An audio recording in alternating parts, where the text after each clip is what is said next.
Hi everyone, Himanshu this side. I hope you guys are doing well and you guys have attended the previous session of the ILE, and today we will be covering the second part of the ILE session. So the agenda for this meeting would be, first we would be covering the activation groups, the different type of activation group, the default activation group, the star new activation group, star caller activation group, and named activation group. And then we will be checking out the comparison of those activation groups, and after that we'll be covering the service program, binder language, and binding directory in this PPT. Okay, so let's quickly start with the first topic of this session, that is the introduction to the activation group. So basically, activation group are the substructure of job in which programs and the service programs gets activated. And at the time of execution, this activation group refers to the storage allocation and the runtime program binding. And also, ILE programs could not run without the activation group.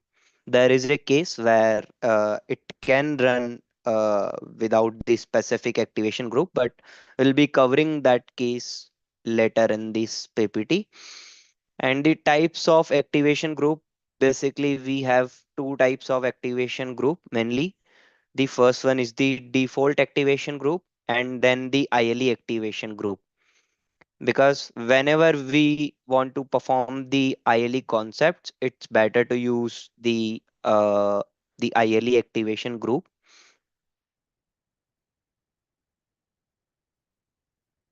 Okay, so what is default activation group? Default activation group is created when the job starts and it destroys with the when the job ends. And if the default activation group is star yes, then ILE features cannot be used. And if the default activation group is star no and no other activation group is specified, in this case the QILE activation group is used as the activation group. And if QILE activation group is used and program ends abnormally, then this QILE activation group will also destroys at the same time. Okay, so first we will check how this default activation group works in the debug. So I'll take the program in debug.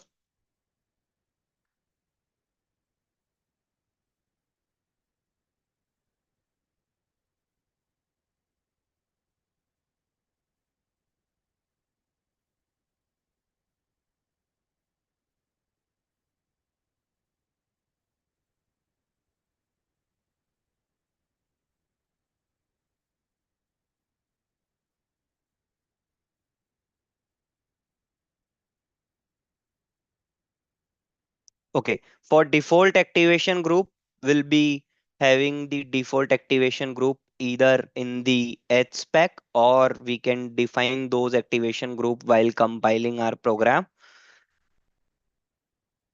So for this program, the default activation group is star yes. And after that, we have three parameters, the F name, L name, and the full name.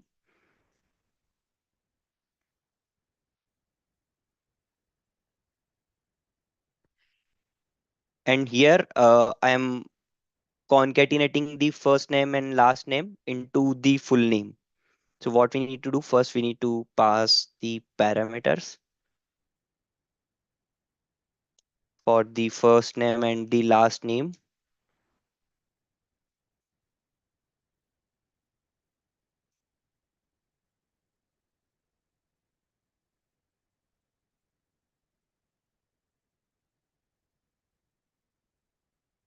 And now we'll check the activation group for this program.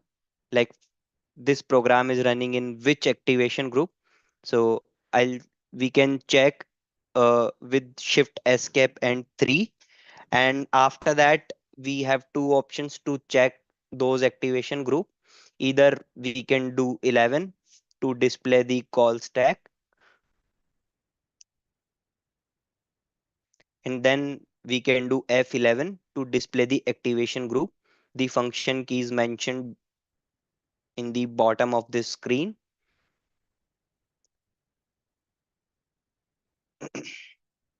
Okay, we can see that the PGM1 from library Himanshu J is running in default activation group, and the boundary for this activation group is yes.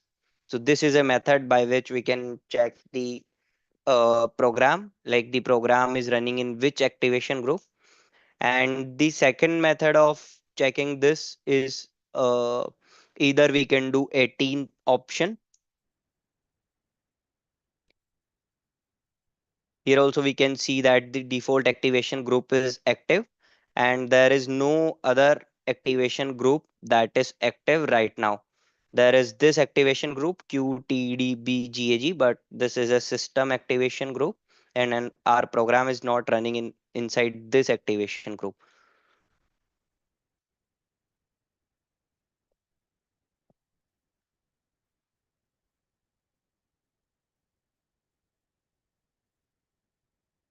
Okay, and then we have second scenario where the default activation group is star no and no other activation group is specified.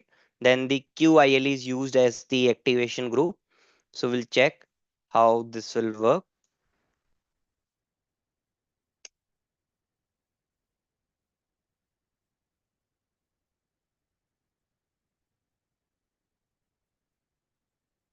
For this program, we mentioned the default activation group as star no S3. Let's take this program into the debug mode.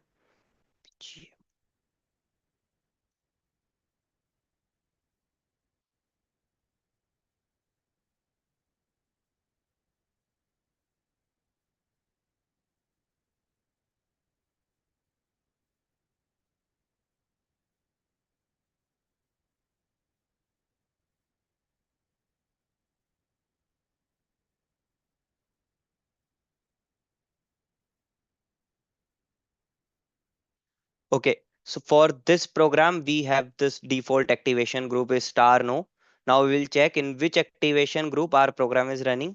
So we'll follow the same step that we followed in the previous program. We'll do shift escape and then 3 and then 11 and then F11. Okay, we can see that the program 2 is running inside this QILE activation group and the boundary is yes for this.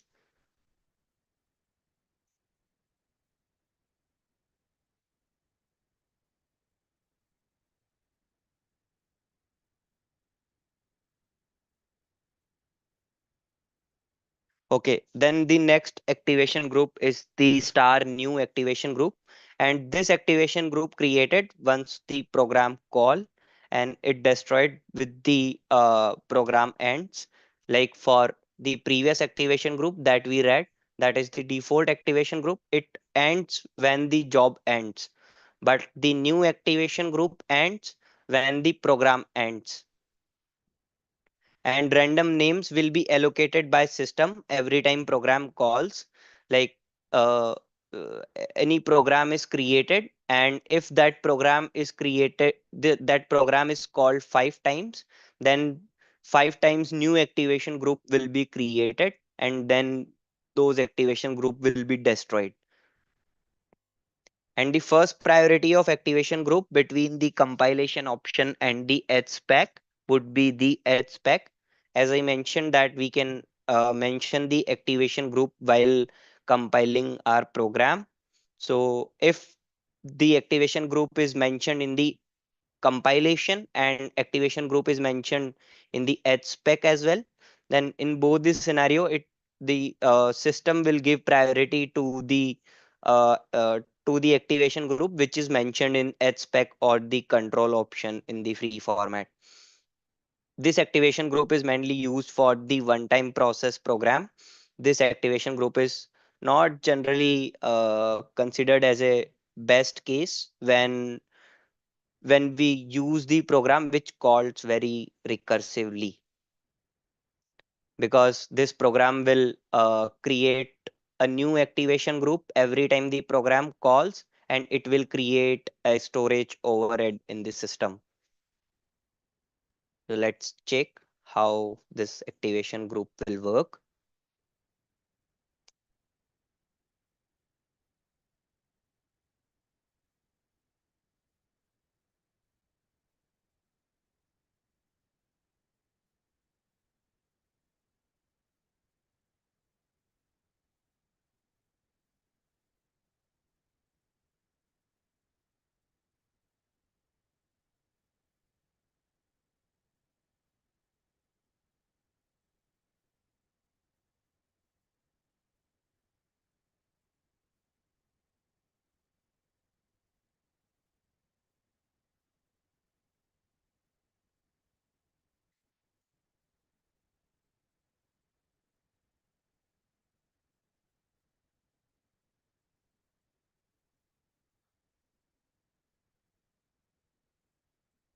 Okay, so for new activation group, first we need to set the default activation group as star no, and then we need to declare one more keyword, that is the ACTGRP. And in this keyword we need to define the activation group whatever we want to use, either it's new activation group, either it's caller activation group, or it's named activation group. It will be declared in this ACTGRP keyword. F10. Now we'll check in which activation group this program is running.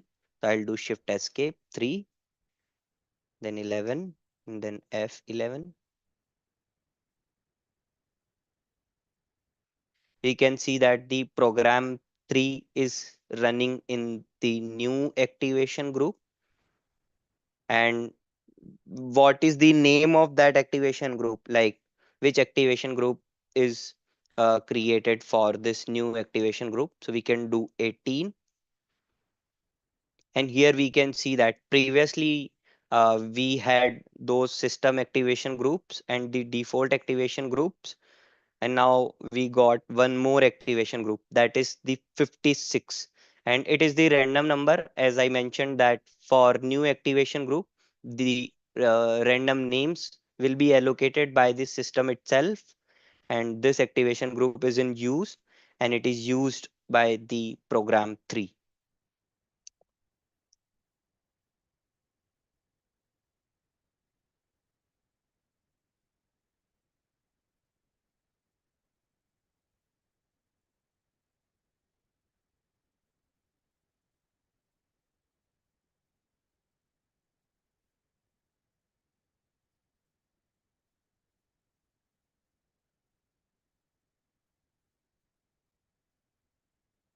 Then we have this activation group star caller, and this activation group is widely used for the service programs.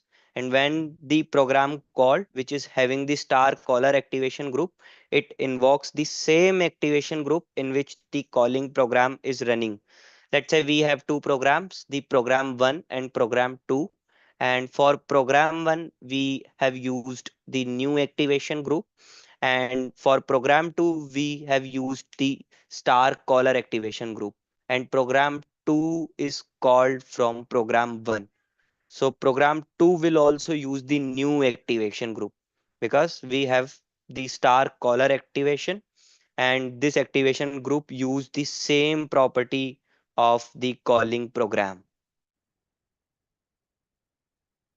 And there is exception where the ILE program is used with the default activation group that I mentioned in the first slide. So it can be achieved by using the star caller activation group.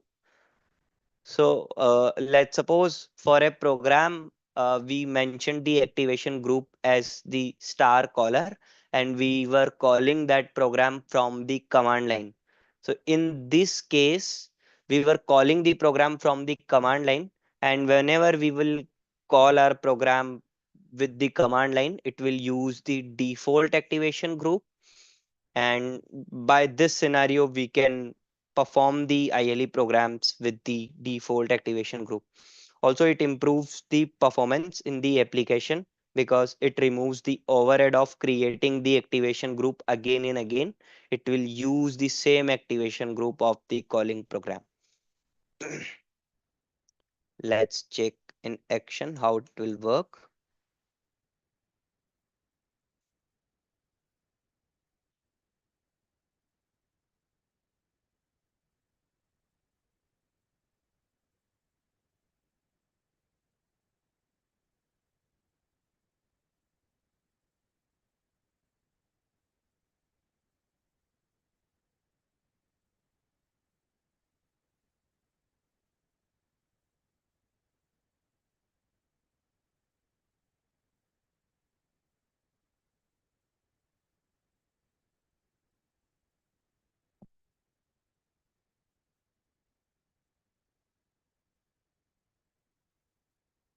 Okay, for this program, we were using the star caller activation group. So let's do Shift Escape 3 and then 11 and then F11. Okay, we can see that the program 4 is running into the Himanshu J library and it is running behind this default activation group and it is active right now.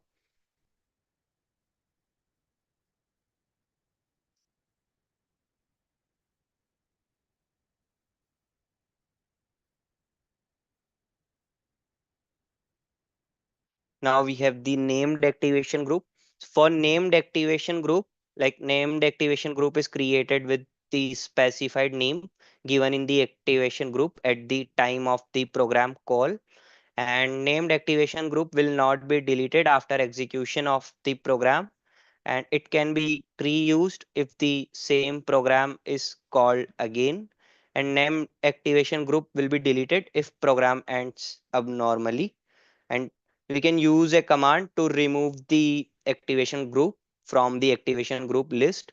So that command is the rclactgrp, and for this named activation group we need to define some name for that activation group in the actgrp keyword, and that activation group will be used for that program.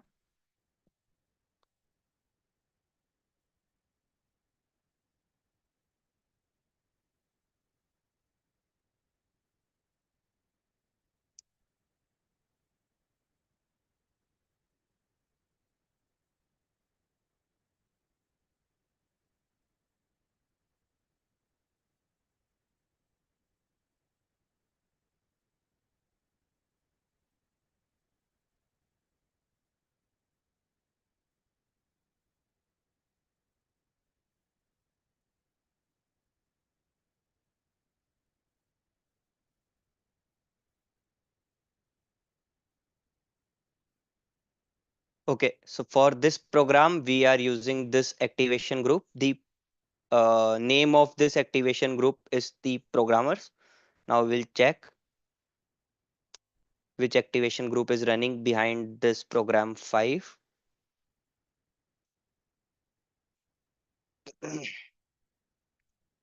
Okay, we can see that the program 5 is running inside the Himanshu J library and it is using the programmer activation group. And the boundary for this activation group is yes. That means it is using the same activation group.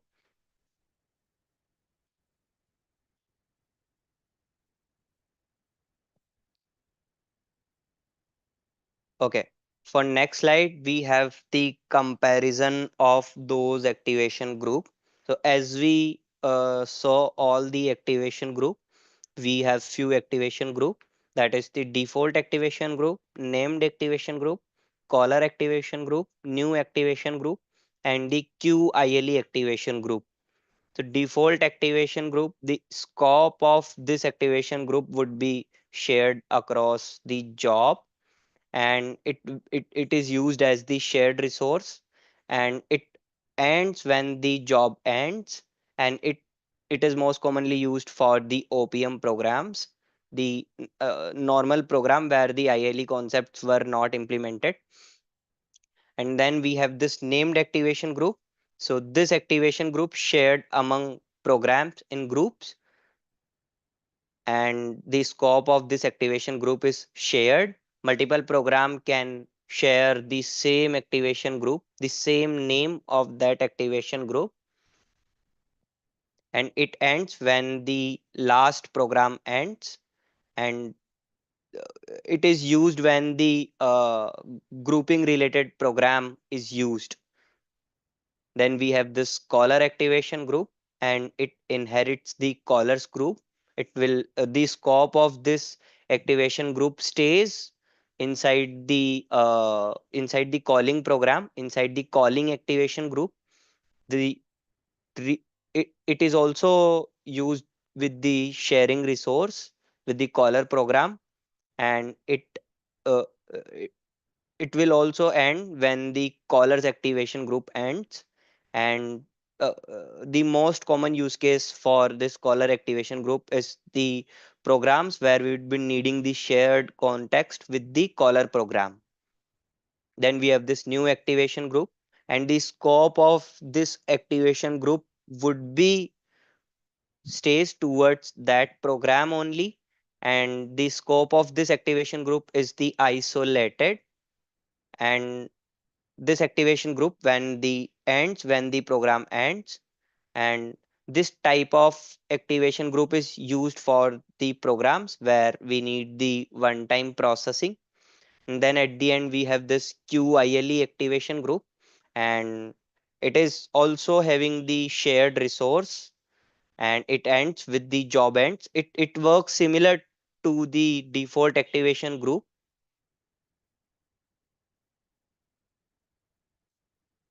Okay, next we have service programs.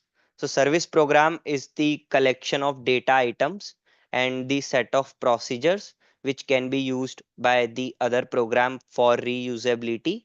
And we can create the service program by CRT SRV PGM command. It can be viewed by the DSP SRV PGM command, and the service program can be updated by the UPD SRV PGM command.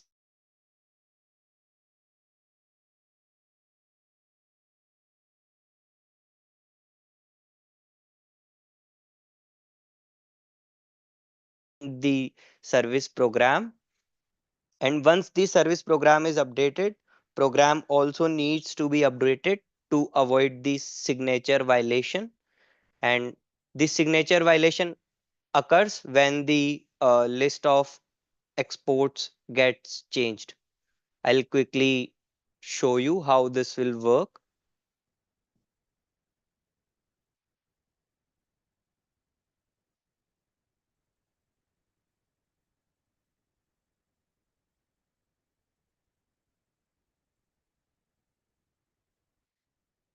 Okay, we have this program 7 on which we will create the service program, and it is a no main service program. In this service program, I declared four procedures: the add proc, sub proc, multiple proc, and the div proc. And in add proc, we will be doing the addition. In sub proc, we will be doing the subtraction. In mul proc, we will be doing the multiplication. And in div proc, we will be doing the division.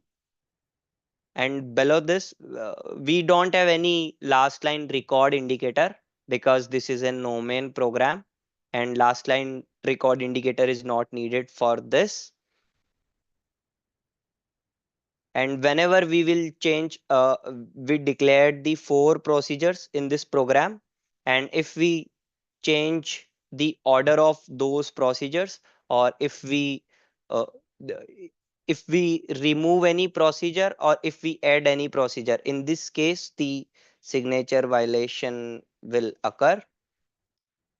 Let's first check how this service program will be created. So to create the service program, the command is crt srvpgm, and here we need to give the name of this service program. So let's take S3. Then the library in which this service program needs to be created. Okay, below library we need to define the module, like which module we want to include in this service program. We can define multiple module by using this plus symbol here. So for now I am adding the PGM 7.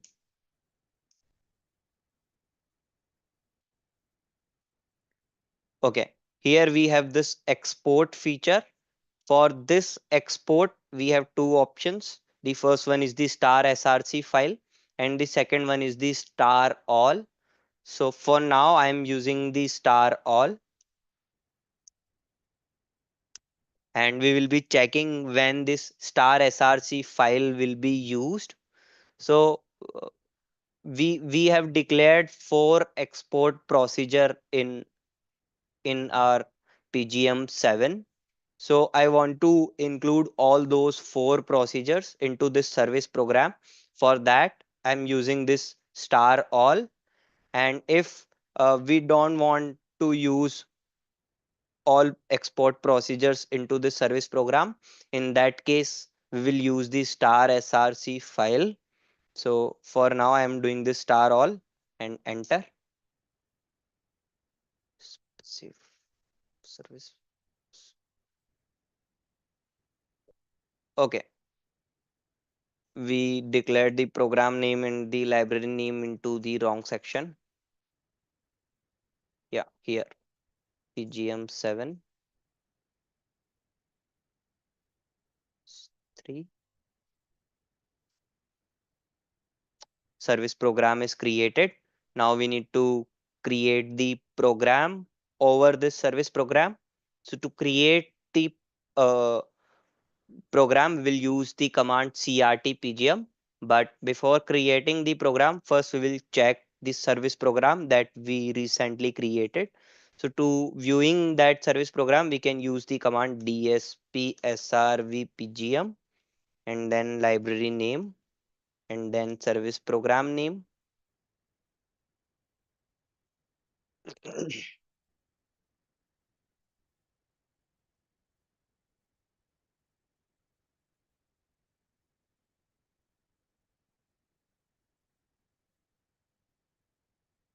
Here we can see that for this service program, we have one module, program 7 from library Himanshu J. And the type of this module is the RPGLE.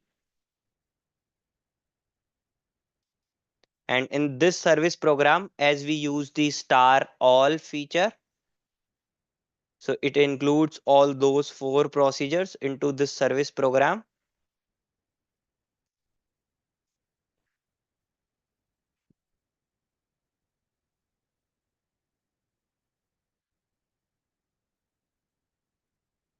Then there is this signature. We'll copy this signature. We'll copy this signature into Notepad.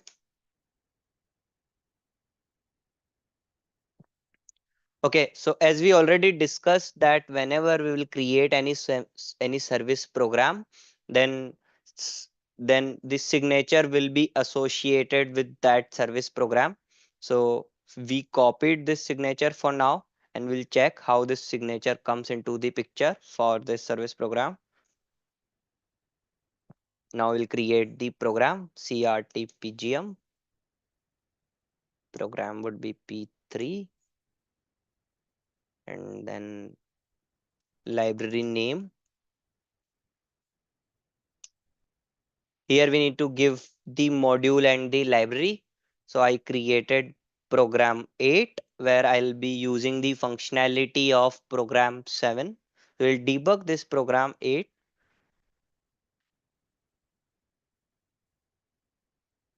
F10 for more parameters, and then we'll be doing the page down. Here we have this service program. So we created service program S3, and this service program is presented into the Himanshu J library. Okay, program P3 is created. Now I'll show you the program 8 on the top of we created P3. So in program 8, we have two variables, the var1 and var2. Those will be the input variables.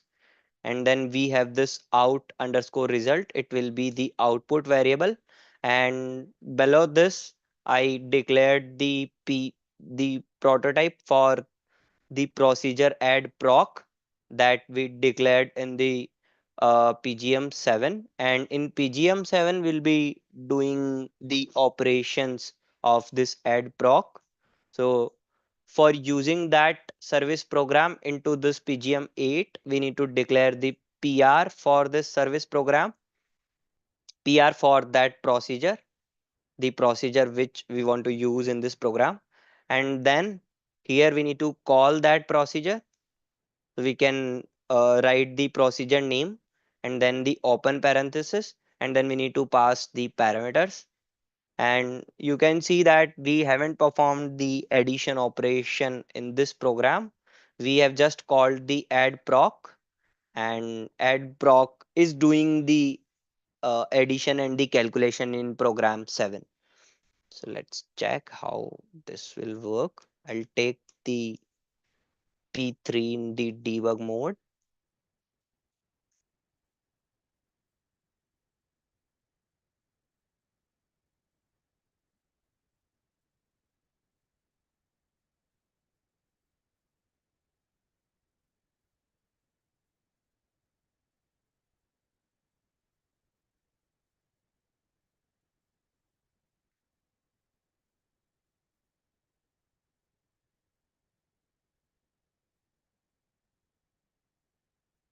First, I'll pass the values into those inputs.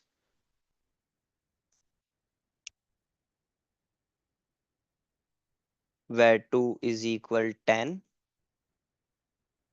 Now we'll do F10 to perform this add proc, and we will check whether we got the value into the out underscore result from the program 7. So we got the addition of those two numbers var1 and var2.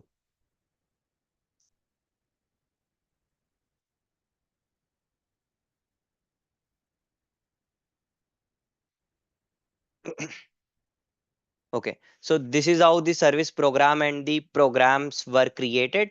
Now we will check how the signature violation occurs.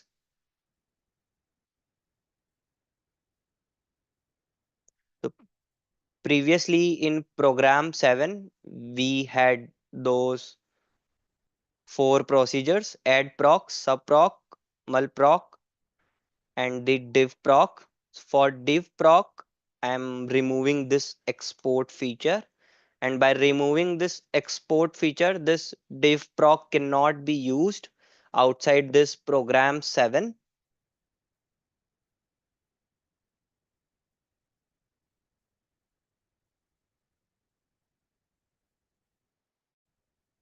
I'll save this program.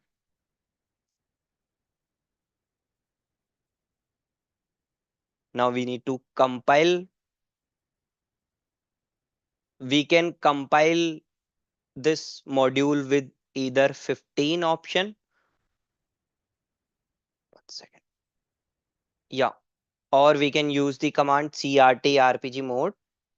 So we'll compile this 10 y. The module is created for program 7, and then we will update our service program by command upd srvpgm f4, and then we need to give the service program name s3. Library is Himanshu J. Module is pgm7. It also presents into Himanshu J. And we were using the export as star all. Okay, service program updated. Now we changed the export list from our module, and then we updated our service program, but the program is not updated yet. The P3 is not updated yet. In this case, what will happen? In this case, we will get the signature violation, but this signature violation occurs once we will sign off from this system, because the signature is saved into the cache. So first we will call the P3 without signing off, and then we will call the P3 after signing off.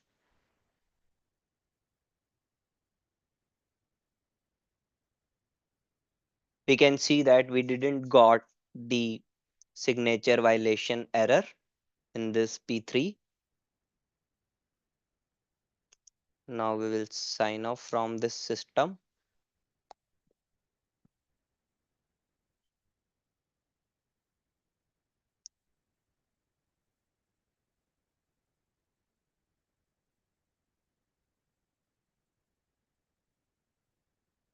Just a second, I'm entering the password for.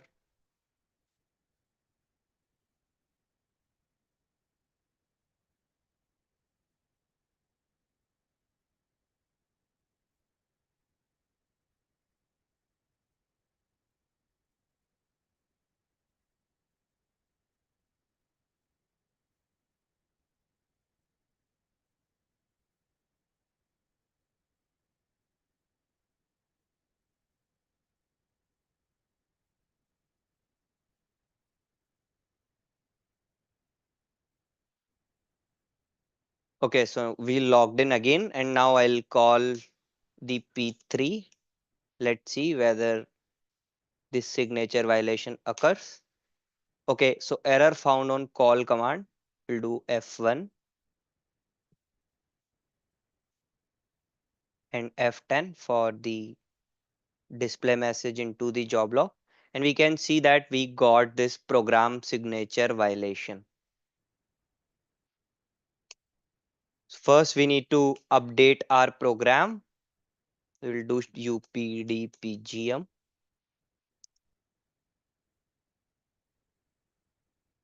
Program name is P3, associated into Himanshu J library.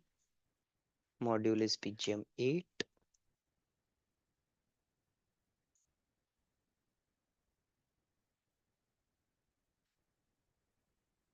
And here we need to give the service program name.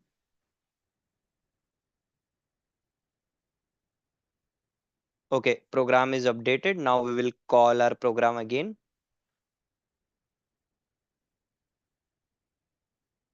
Okay, so there is no error while calling the P3. So whenever signature violation occurs after updating the service program, we need to update the program again. And to reduce this process, like to update the program again and again, we'll follow the concept in the next slide.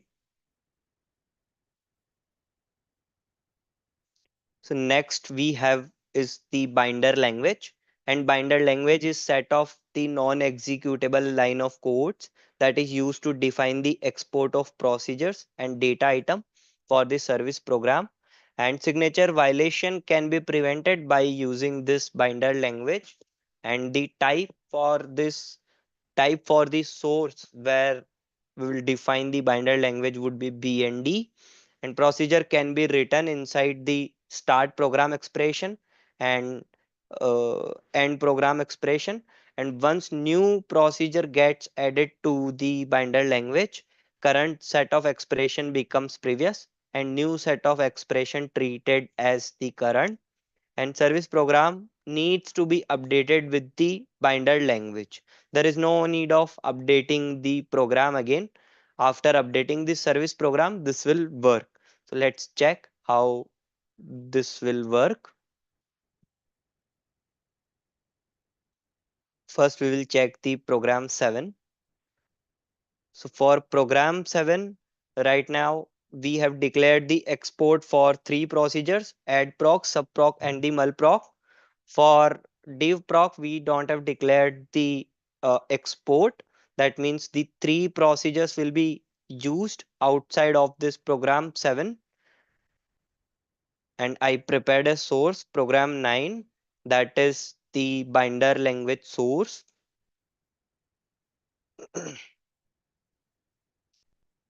So for binder language, it starts with start program expression and it ends with the end program expression. And in middle of start program expression and end program expression, we can write the procedures which we want to export from the module, and the program level would be current, level check would be yes, and signature would be the generated, the whatever signature that is generated by the service program, it will be used by this set of expressions. So let's check how we will bind this binder language to the service program. We'll create a fresh service program, crtsrvpgm s4.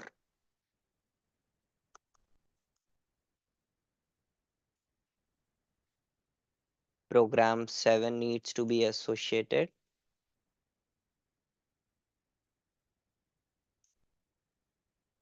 Okay, here previously we declared the export as star all, and now we want that this export needs to be chosen from the src file, and below this src file we need to give the details of the binder language source. First we'll write the source physical file name,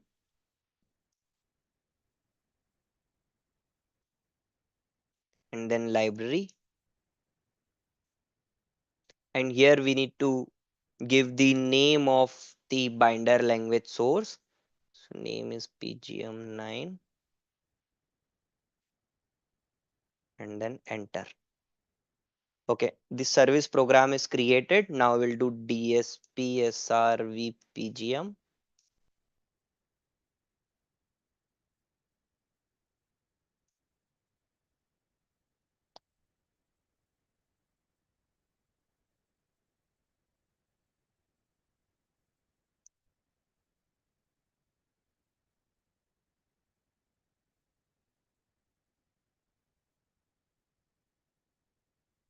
Here we can see that we have only three procedures that can be used for this service program. That is the add proc, subproc, and the mulproc. And then we have the signature that is created for this service program and for the list of procedures that we declared.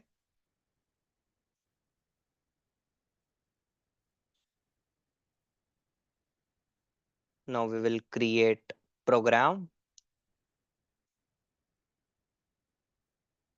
p4, module is pgm8, f10. Then we need to bind this service program towards this program s4.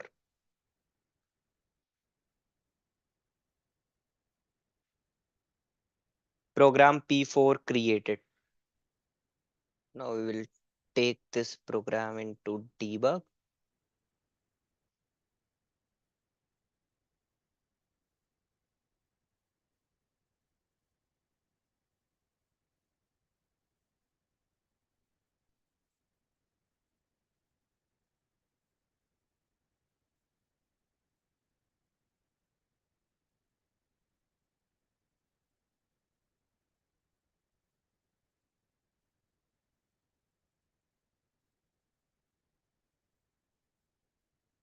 I'll pass the value into those two inputs parameters,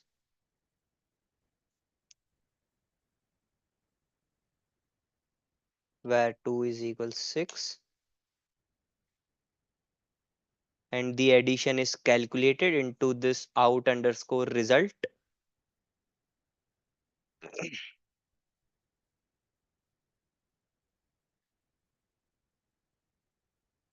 Okay, so we created the service program, we attached the binder language towards that service program, then we created the program and we attached the service program towards that program. And previously we removed the export for the div proc and we included only three procedures for the export feature. Now I'll again add the export, and as I mentioned, we change the list of exports, so it will create the signature violation issue, because previously there is only three exports and now there are four exports that can be used from this program. First I'll do file, and then we'll update the binder language. So whenever we were changing the list of exports, then the current set of expression becomes the previous set of expression.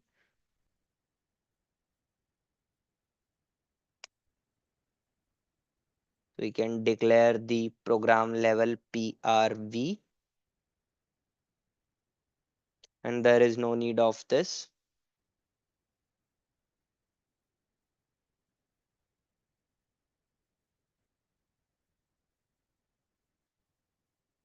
And here I am adding the new export that we recently added into the export list, that is the div proc file.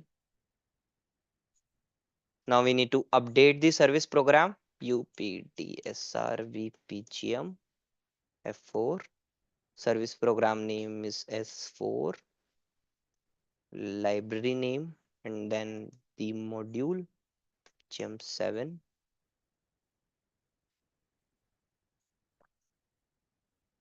Export would be src file, source physical file name, library name, and then the binder language source.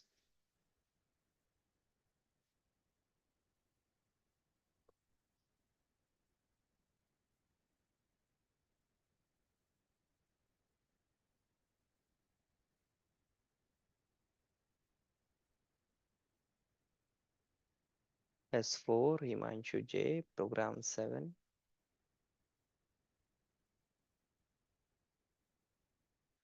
Okay, we have not compiled the PGM7. So first we need to update the module for this.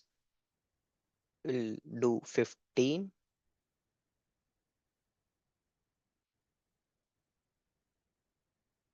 Now we will again run this command. Okay, service program updated. So we updated the service program. Now there is no need of updating the P4 program. First we will check the DSP SRV PGM S4.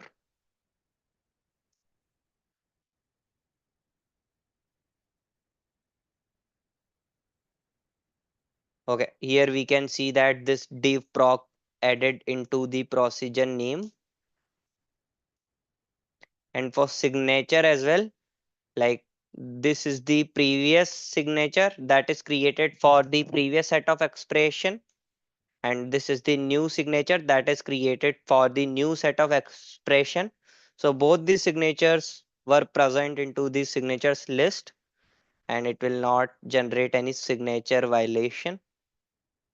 So we will call the P4.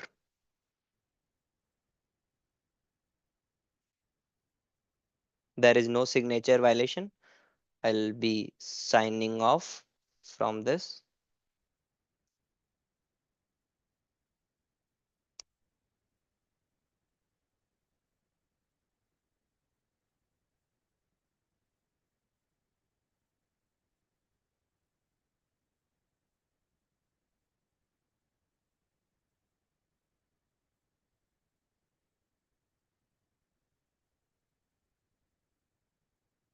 We logged in into the system, and now we will call the P4. Okay, there is no signature violation occurred due to the binder language. Okay, now we have the last topic of our PPT, that is the binding directory. And binding directory is the collection of service program and modules.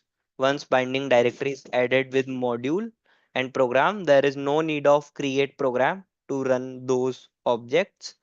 And it works with CRT, BND, RPG as well. Like when we do the 14 option on the source to compile that source the as the program, then the CRT, BND, DIR is used. And when we want to compile our source as module, then we need to do the CRT RPG mode. So it will work with CRT, BND, DIR. And to create any binding directory, CRT, BND, RPG will be used. To adding any entry into the binding directory, the ADD, BND, DIRE command will be used. And to check that binding directory, the DSP, BND, DIR command will be used. And binding needs to be added either in HSpec or at the time of the compilation.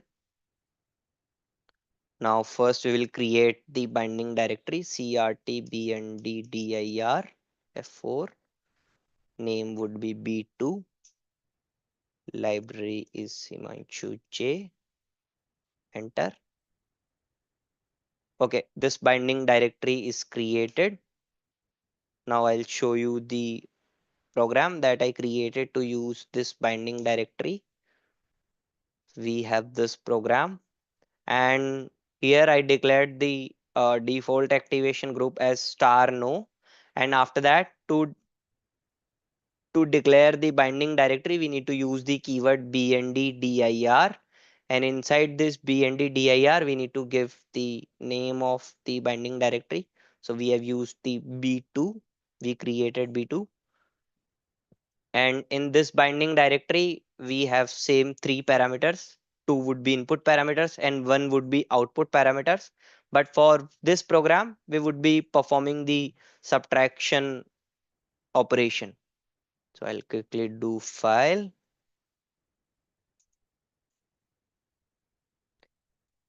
And first we need to add the entry into the binding directory. So ADDBNDDIRE F4. Binding directory name is B2.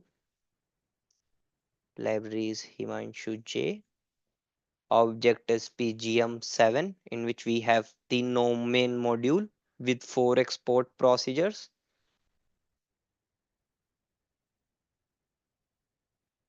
And the type of this object is module.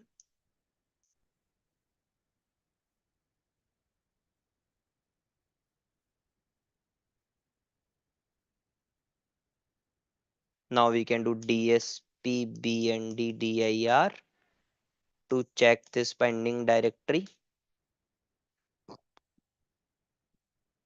Okay, so for this binding directory, we have only one entry, that is the program 7. The type is star module and library is Himanshu J. Now we will compile the program 10. Before that, we can add the library into the library list.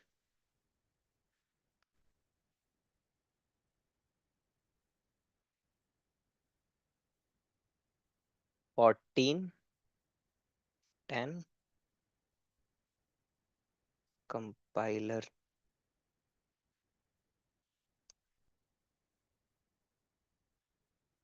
Now we will take this program into debug.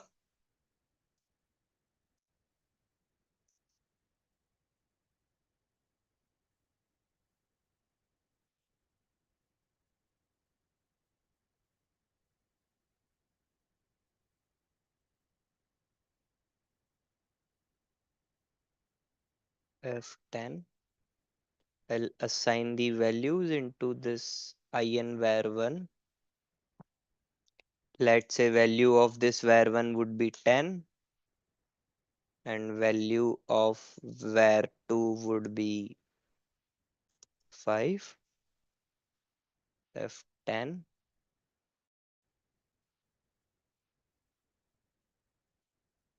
So we got the result into the out underscore result.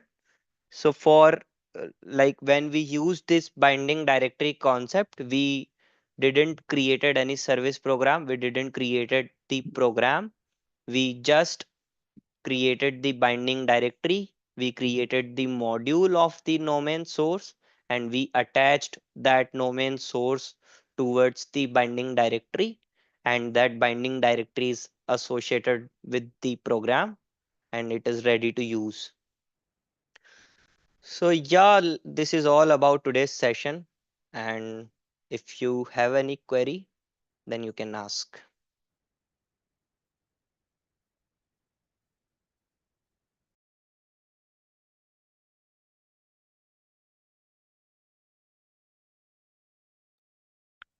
Okay, so everyone, if anyone have any doubts, so you can put in the Q&A box. So Himanshu can answer.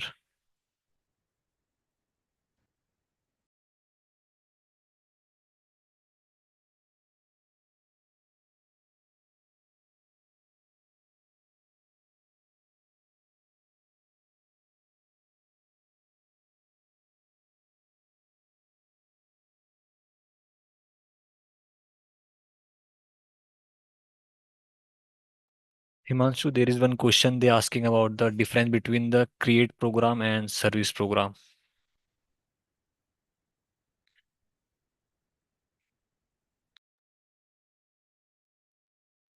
Okay, so service program is the program where we will add the module, and in that module, each operation would be performed, and that service program can be used again and again for the different programs, and that service program is having the multiple procedures for the multiple logics, and on the top of that service program we can create multiple programs by which, let's say, we created a service program, and in that service program we created 10 type of logics, and now we want to use any logic from the list of those 10 logics.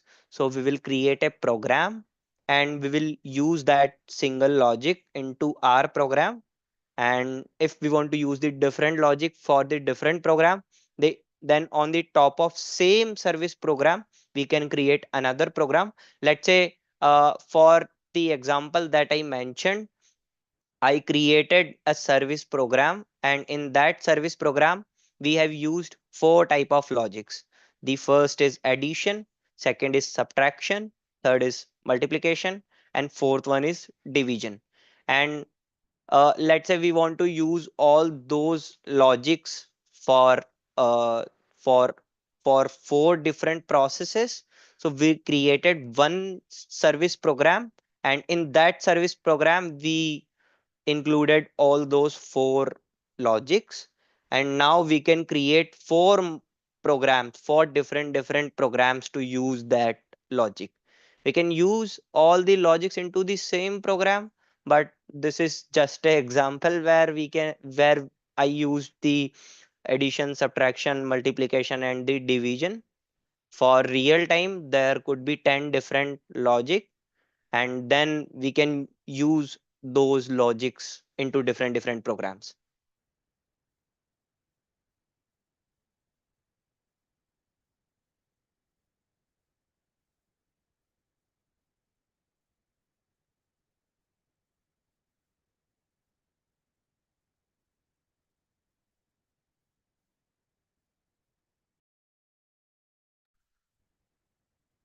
Okay, so there is one more question they asking about what is the OPM in OPM full form, and how does activation group come into the play with the OPM model, and what about the its benefits?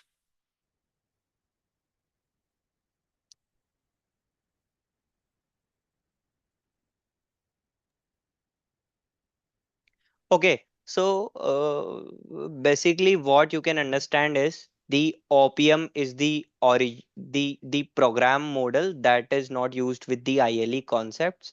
Like we have uh, two different type of concepts. The first type of concept where we include the ILE concepts into our program. So that is not the OPM program. The program which is not using the ILE concept is considered as the OPM program. And as I mentioned that whenever we will be using the ILE concepts, then we need to use the activation groups. And whenever we were not using the ILE concepts, then it is not mandatory to use the activation group. So for OPM program, we can uh, we can go through with the default activation group, either yes or no. And for ILE programs, we need to use the activation group, either new activation group, either caller activation group, or the named activation group.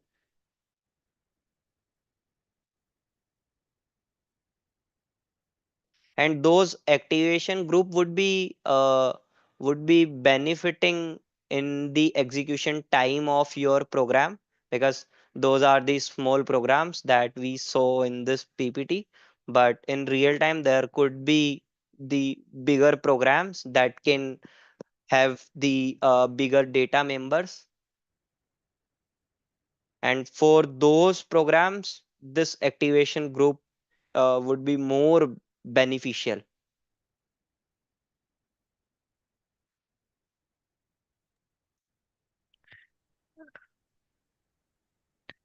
And there is one more question, and they're asking about like in service program we take another module, and while we creating CRT PGM, so can we take another PGM?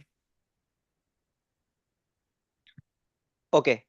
So basically, when we were creating this service program, whenever we were creating this service program, that service program is having the modules in which we have the different type of logics, and we created the program to use one of those logics. Okay.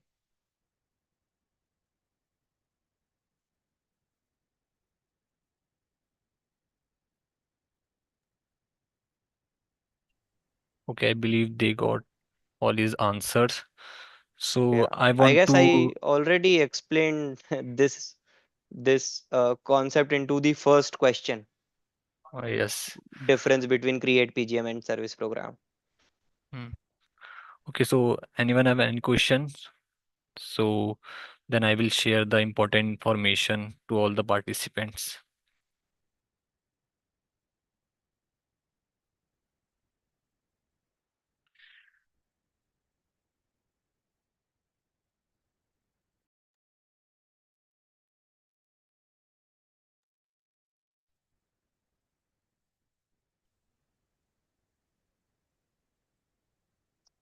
Anything Okay. else, or we can wind up?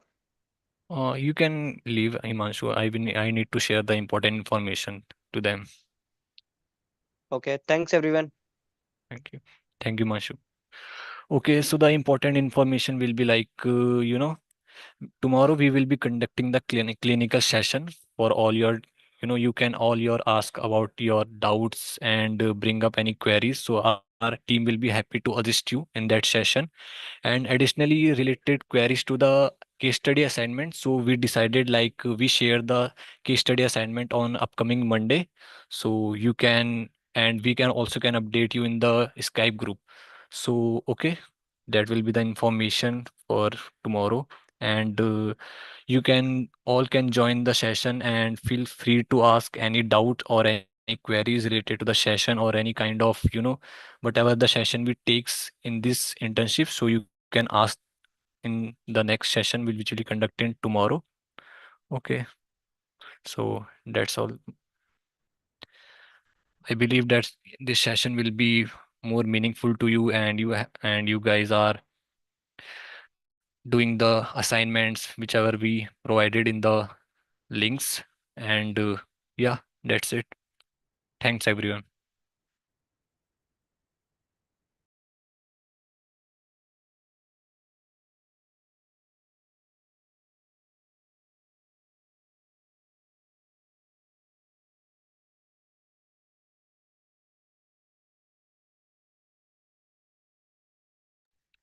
We can update you in the Skype group. Is the same link for tomorrow or not? So we can update you on that.